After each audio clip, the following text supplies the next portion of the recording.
Hello and welcome back to another episode of Critical Reactions with your host Bryan. We're going to continue on with this week's theme of the good black metal, which is a bit of a tongue-in-cheek play on the idea that black metal doesn't always work for me, but sometimes there's some cool things that I do enjoy within the realm of it, usually in the more experimental realm. And that's what we're checking out this week. Today we're looking at a band that I'm going to try my best to pronounce, and I usually do pretty good with the Romance languages as far as pronunciation goes, up until every other syllable is a rolled R, which is what we have here. But the band is Progenie Terrestre Pura, or something along those lines. I apologize for any Italians where I've completely butchered that. The track we're looking at is Oltreluna. So let's dive into this, see what's going on. Oh yeah, real quick, the name of the band translates to Pure Earth Spawn, which is okay. That's something. I really don't know what to take away from that. Let's dive in and see what they're bringing to the table today.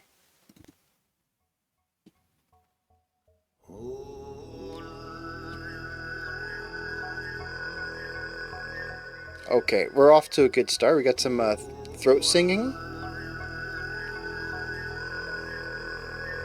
and some synths. Maybe it's just pitch percussion, giving us those quarter note hits in the backgrounds.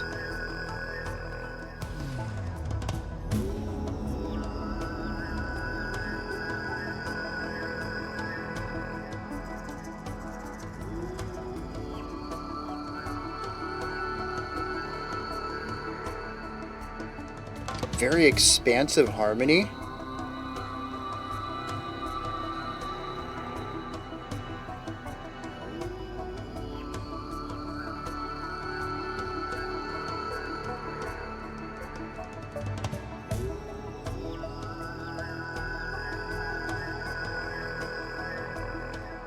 While we do have elements of harmony here and a little bit of melody, really this is mostly texture and atmosphere as far as I'm concerned.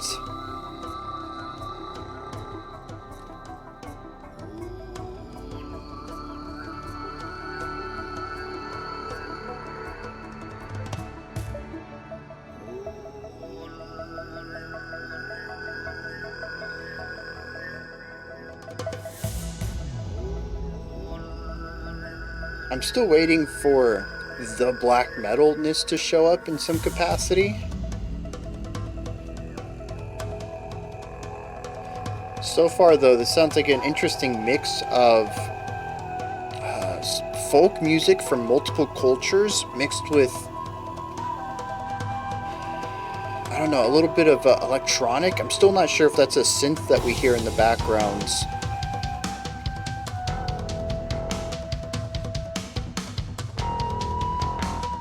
So we have some sort of flute, a wooden whistle, maybe a recorder of some sort.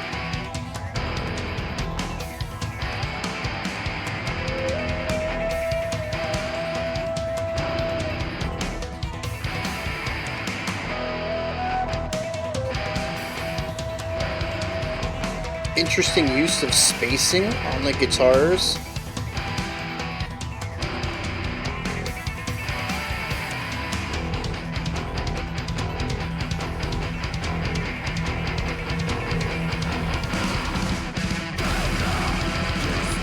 There it is. Interestingly, I can make out syllables from the vocals.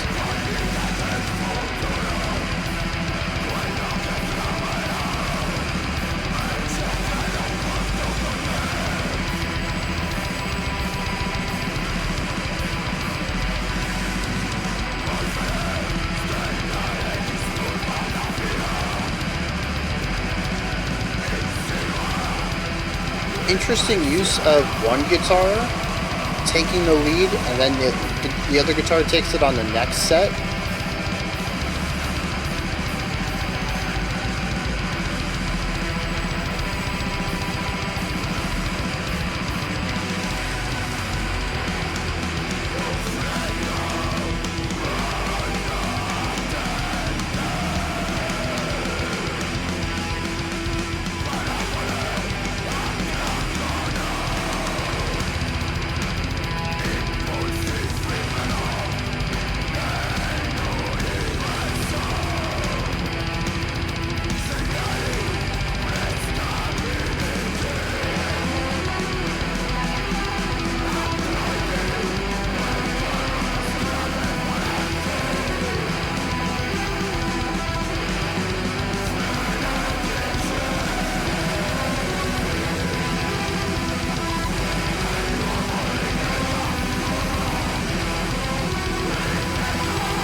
The sci-fi synths on the outside are interesting, providing atmosphere texture again.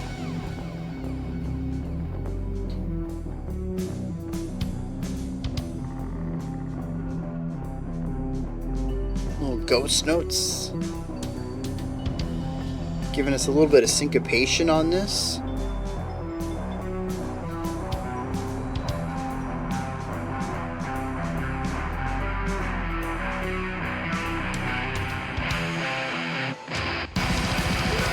I knew we were going to go back quickly.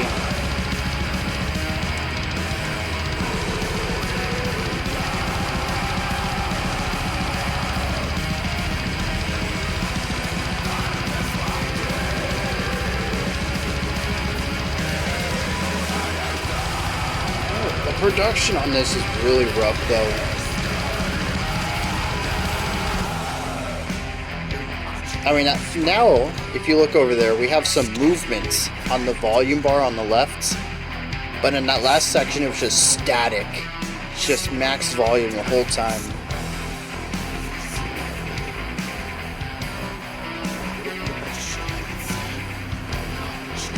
I do love the syncopated rhythm here, the bass prominence. It does not last long, though.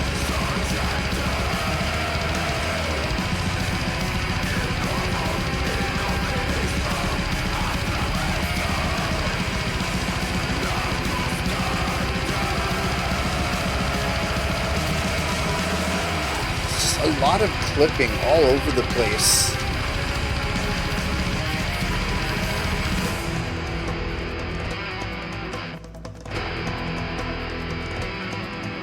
Okay. Yeah, I can get into this.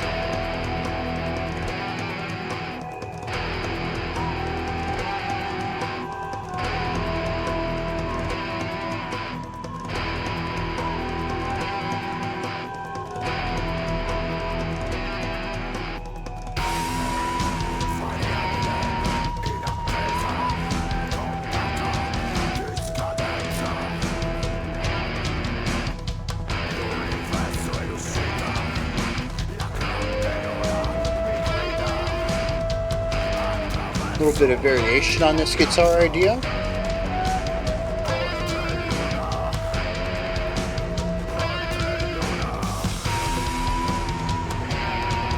I do like the vocals in that last section a little more. There's less fuzz around them.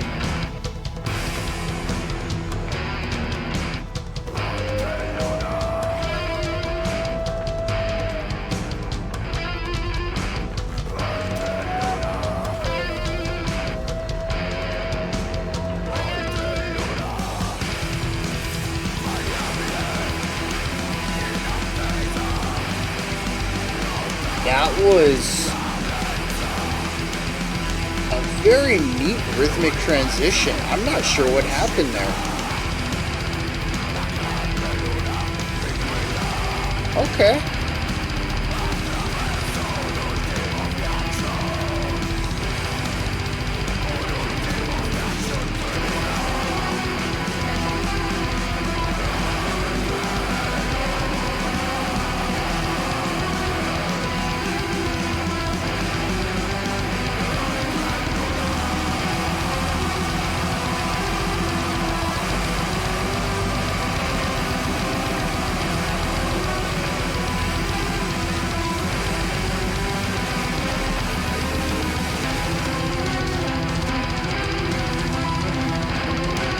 It's interesting to hear how different ideas get remixed and reutilized across this track.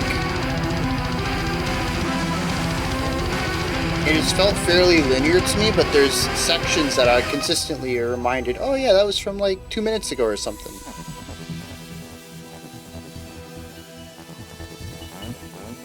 Alright, so finally some clear, definitive answer. There are synths in this track. Oh, we're digitizing the vocals too. Are we going into a dance mix?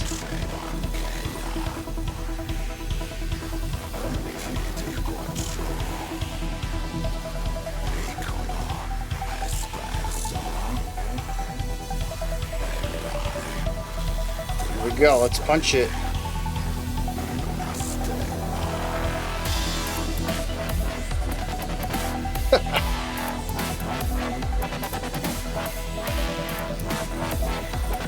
When did this come out? 2017? A little later than I think I would have expected for this to show up. But interesting.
All right.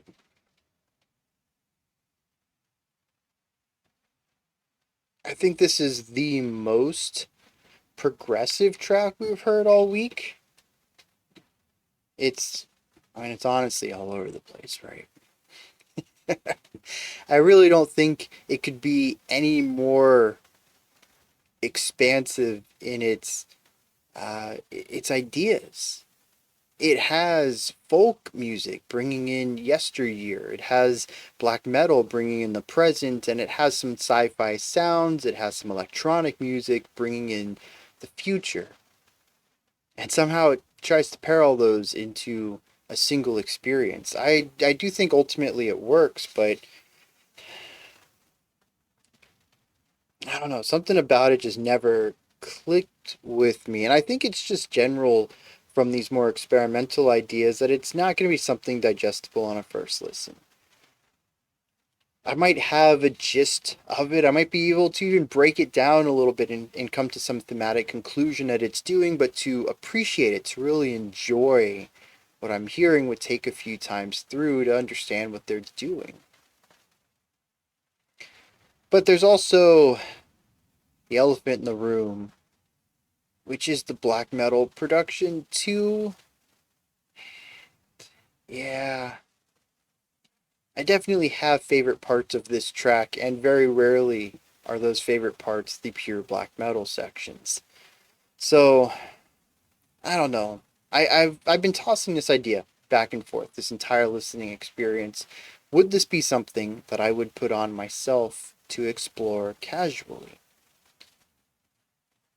There are parts that I like that I would not mind revisiting, but I think there's just as many minutes of music that I'm honestly fine skipping, never revisiting.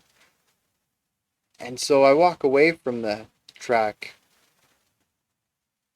kind of with a resounding no. I don't think that there's enough here to call me back for a future listen, despite knowing it would take more listens to fully grasp what is happening. And that's a double-edged sword in and of itself, and it has nothing to do with black metal or even music in general. That's just an art thing. How do you make good, interesting art that will get people to come back even if they don't enjoy it on their first time, especially if you're planning on them not enjoying it on their first time? I don't think there's a clean answer to that. Regardless, let's dive into some less subjective uh, observations here. First of all, this song operates primarily in two modes. We have our calmer atmospheric sections. These tend to have a bit more folk instrumentation in them.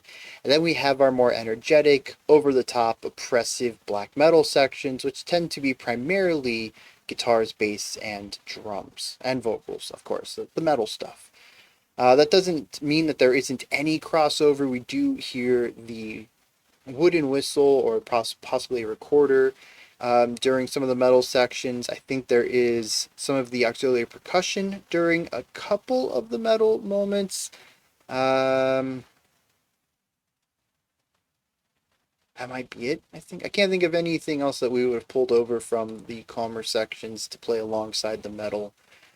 And we do have some electric guitar in some of the calmer sections too, usually as a transition idea. And actually, now that I think about it, most of that's transition, pulling from one idea to the next and having this middle area where you sort of carry over ideas from the last into the next to sort of smooth it over before completely ditching those ideas. Speaking on the former, I absolutely love these. They're very rhythmic. They tend to have strong senses of syncopation to induce a groove to them. They have a very wide sonic palette as far as timbre is concerned. There's lots of cool instruments going on here. And I love the harmonic elements here. As I mentioned in like the first minute or so, there's something very expansive, very wide about the chord progressions that to me introduces a feeling of awe to the beginning of the song that does get reutilized elsewhere in the track, but very rarely in the metallic sections. It's usually something reserved for the more introspective moments of the song, where things kind of die down a little bit and we reduce the scope and intensity of the song in order to maybe not necessarily look inward, but for something that feels more introspective and is focused on larger than life ideas, which is where this awesome element comes from. Y'all knew I was going to like this, which is probably why it was requested for the week. I wish that these moments were interjected into the metallic side just a little bit more. I do like them on their own, but it tends to be, as I mentioned, one side or the other, and that left me really enjoying one side and not so much the other, making me wish that we kind of had more of one than we got of the other. Which, it didn't have to be that way. But I do think that this is a personal element here, because if they had been crossed over and we explored them simultaneously more often, it might have given a different thematic element than what they wanted. Maybe the song is specifically speaking about the separation between eras or possibly technologies. And so you need that harsh divide between it all in order to line up on a thematic level. And from that perspective, artistically, that is 100% the way to go. I just ended up not enjoying the black metal parts as much because they lacked some of that nuance I was enjoying from like the intro. And for me, I mean, it's one of those ruined by metal moments where I'm really liking this song, and then every component that I love about it is removed and replaced with metal that does the opposite. And yes, it is a bit tongue in cheek. It's a comical thing. I'm not saying literally the metal ruined this, but you know, like I said, the parts that I enjoyed were pulled out and replaced with things I didn't enjoy as much. So my enjoyment was certainly lesser than in those metal moments. Um, oh yeah, we also had the we had some cool instruments too that I wasn't expecting. The throat singing, which we just don't hear much of anywhere in anything. As far as modern Western music goes. There's a couple of bands that might utilize it. I know groups like the Who has kind of popularized the sound. It's been showing up more and more in modern music, but it's still not a massively mainstream timbre for vocal work. And it's just nice to see it in this context.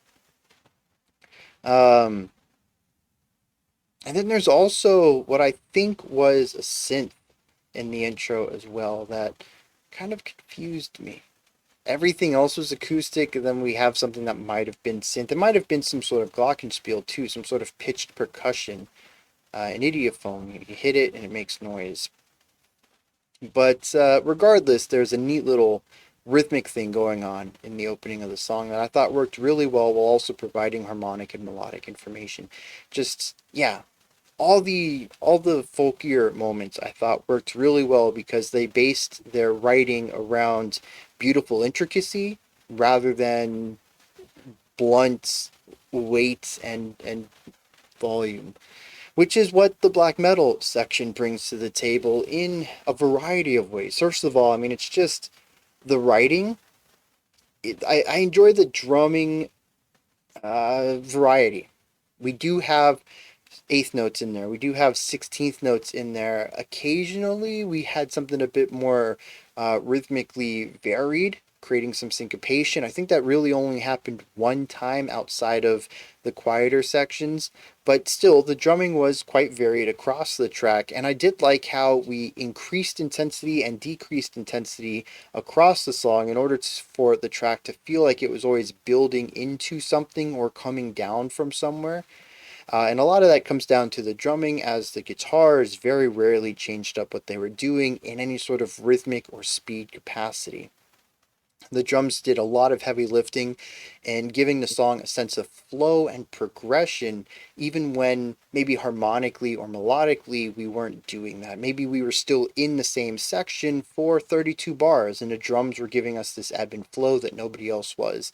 Really important to making the song feel like it's a breathing entity, like it's a living work more so than just this static, rigid idea. This is the section we're in. It's the way it's going to sound forever until we leave it, which kind of makes things feel static and usually makes me feel like it's paced poorly and I want to move to the next idea. I don't think I ever felt that during this track, even though some of the sections weren't necessarily casually my cup of tea. And I do put a lot of that on the drummer. He did a fantastic job at ensuring the song felt like it was always going somewhere. The guitars did some cool dyad stuff. Majority of this was all dyads, I think. Fast playing, chordal stuff, cool atmospheres. But what really stood out to me, well, let me say this too, the bass has a very strong presence in here, and I love how it plays counter to what the guitars are doing occasionally, also playing into harmony of what the guitars are doing, and it's usually acting as this third melodic instrument more so than just something to play in the lower end to make sure that there's a bassiness to the song. The bass player deserves quite a bit of props for that, and while I wish that they would have been showcased in the mix just a little bit more in some places, I do think that they shine through in just enough areas, and they're decently placed in the mix that I didn't have too much of a problem with it.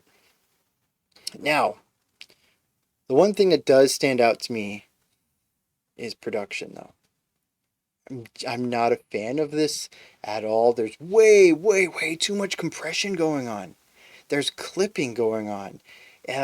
Especially as we get closer to the end of the track, there was always this sound. It must have been bar 2 or 3 of an 8-bar phrase off on the right. And it's just this loud sort of alarm. Kind of sounds like a mini klaxon alarm. And it cracks and pierces and it clips. It's too loud. And I actually heard this from the guitars a couple of times as well, and the vocals.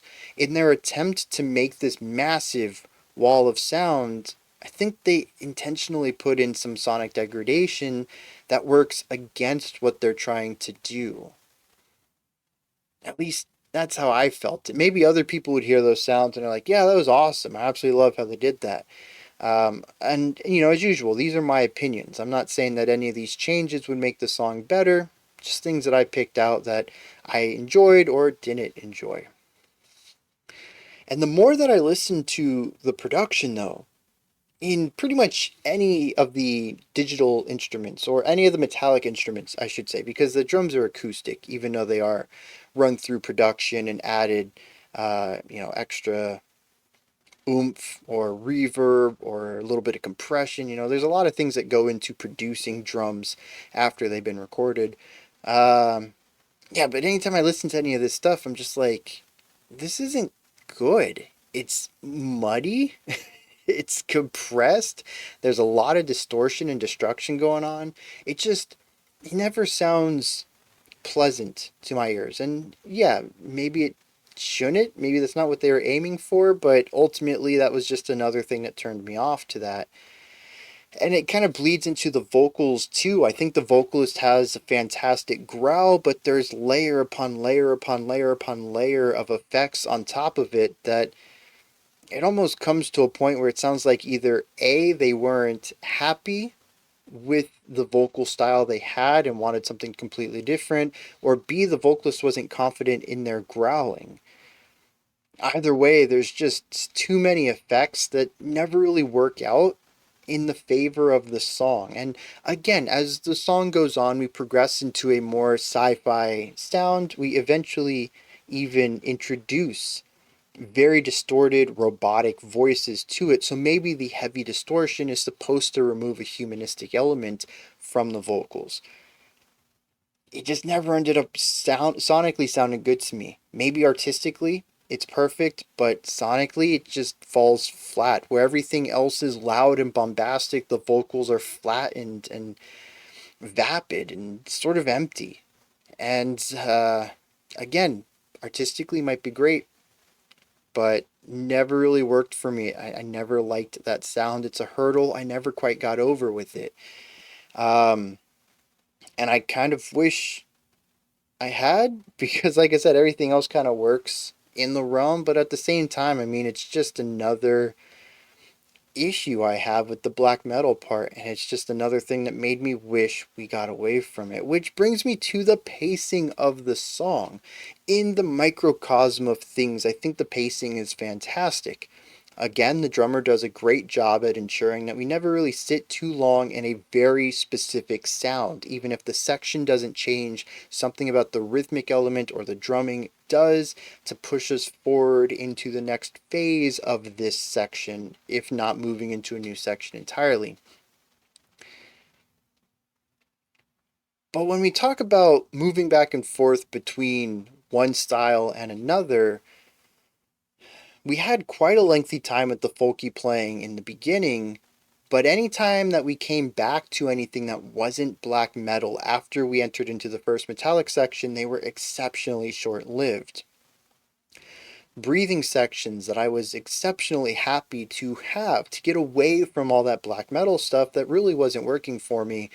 And we bring in some of the acoustic instruments, we bring in the auxiliary percussion, we bring in some sounds that I like. We bring the volume down, we get rid of the wall of sound, and it's like you get 15 seconds of this and we're back to the black metal. We come to the next section, you got 20 seconds of this and then we're back to the black metal. And I don't know, just never really worked. I think it's because I love those moments so much. I wanted to explore them deeper than the band did.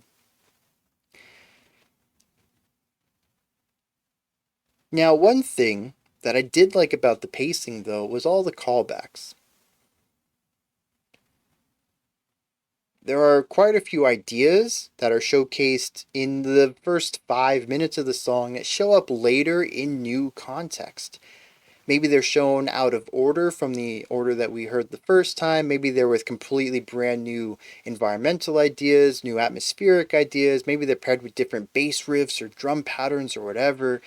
There's a lot of this that happens, and I thought that was very cool to bring those ideas back. I didn't have much of an attachment to them the first time around to really see any change the recontextualization would have, but I'm always down for efficient writing, and that is one of the most efficient ways to write, while also seeming like you have a really strong understanding of your song, which I'm going to assume they do, but I think that's a really neat little thing too, simply because not a lot of people do it. Um, but yeah, so that was cool. I wish I understood it. And like I said, I might need a few more listens to get the whole thing under my belt and be like, okay, you know what? I get this now, and this is what it meant here, and why we reutilized it there. But just the base idea of recontextualizing old riffs, I'm always down for that. I'm glad to see that they were doing that here. And I think that wraps up my thoughts of this. Oh, I mean, I didn't talk about the ending at all. What do I have to say about the end? It's it's dubstep. It comes out of nowhere. We build into a big dance beat. We get the dance beat, and then we have a little bit of metallic stuff, and then the song ends. It comes out of nowhere for me. Maybe the lyrics will make it make more sense. Maybe a subsequent listen will make it make sense. But right here, I don't know. It was nice to get away from the black metal stuff, but I don't think that the electronic component was. I don't think it had enough depth to carry the song for as long as it did. And I liked it, but I would have preferred more of the folk stuff from the beginning of this of the song to wrap the song up. Yeah. And I think those are my initial thoughts. There's a lot of depth here, I think, but on a surface level, first time listen, it just makes a lot of decisions that don't work for me personally, which I'm just going to take as a subjective thing. Black metal is not my type of music normally, and this group takes it in a very extreme direction. And they utilize it in a lot of ways I'm not a big fan of to begin with. So I just don't think I'm the target audience for this, but I also think that it's difficult to grasp on a first time listen regardless, which is just going to make it really difficult to get at all until you've given it a few listens. But at the same time, I don't think there's enough here for me to want to give it another listen. So, as I said earlier, it's a tough place to put a listener in. Let's check out some lyrics. And unfortunately, I don't have much insight on the lyrics either.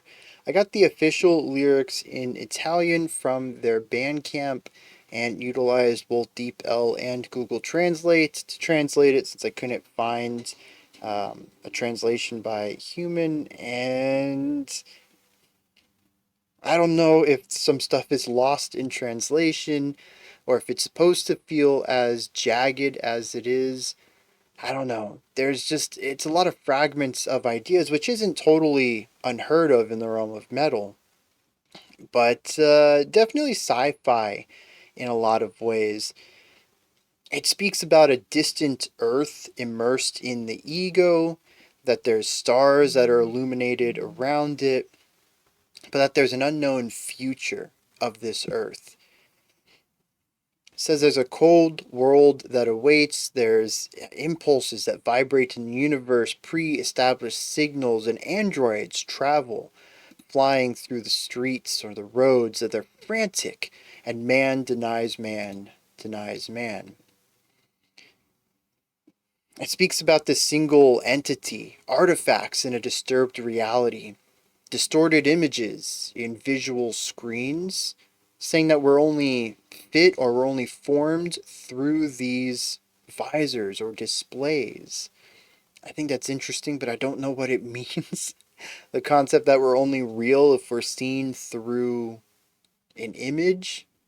Not sure. It says that there is an unexpected variable, though, this expiration date. So the universe is our exit. I think it's supposed to be an apocalypse on Earth where we have to leave it and explore the stars, but I really only get that vaguely from a few lines. But it says that the big moon guides me through one last journey beyond the moon, which is Oltreluna. So the song means beyond the moon. So to escape our little area of the universe. There is a quotation at the end of this track. And it says, "And the earth I felt in the universe, I felt trembling that it too is from heaven. And I saw myself down here, small and lost, wandering among the stars in a star." And I think this is just supposed to be speaking about how tiny, imperceptibly tiny humans are, not even just as a group, but even as a singular, almost more so as a singular, in the vastness of the universe. Just so tiny. And to feel that small, trying to find your way through the universe, I think that's what it's trying to get at here. Leaving the one place we called home and going into something that is far beyond our imagination and scope of understanding. If that is what they're going on about lyrically, I don't hear any of that in the music. And I'm curious even more so with how sci-fi a lot of these lyrics are about the possible end of the earth and needing to leave it, how so much folk music winds up in it, and why the idea of leaving the earth is represented by electronic dance music. There's just a lot of things in here that aren't clicking with me personally, and I'm just going to assume I have a bad read on the lyrics. But it is kind of supported. It's not like I'm just pulling this understanding out of nowhere, I'm pulling it from the lines here. So I don't know. I'm left a bit confused at the end of this analysis. And, well, I open the discussion up then. These are my thoughts on Oltreluna by the band PTP. That's just what I'm going to call them so I don't have to try to pronounce their name. My Italian pronunciation is usually okay. You give me all those back-to-back rolling R's though, and I'm gonna get tongue-tied. Yeah, these are my thoughts. So, what are yours? Do you have any answers to what I got hung up on? Do you have your own perspectives on things? Is there anything I got wrong that you'd like to correct me on? Please let me know all of that in the comment section, alongside just whatever general thoughts you might have about the song. Above that, in the description box, you're going to find a link to Linktree, which takes you here. You can find links to my music, ways to support the channel, a link to the Discord server, and so much more. Above that, if you could, like, subscribe, and ring the bell. I greatly appreciate all three of those. We do have a special selection coming up next, now, if you're watching this live. Otherwise, it's just another video in the list. You can check that out. Otherwise, I'll be back tomorrow, 5 p.m. Eastern Standard Time, 9 p.m. UTC, as usual. Until next time, remember to be critical, not cynical, of the music you listen to, and have a fantastic morning, afternoon, or evening, whenever you choose to watch my videos.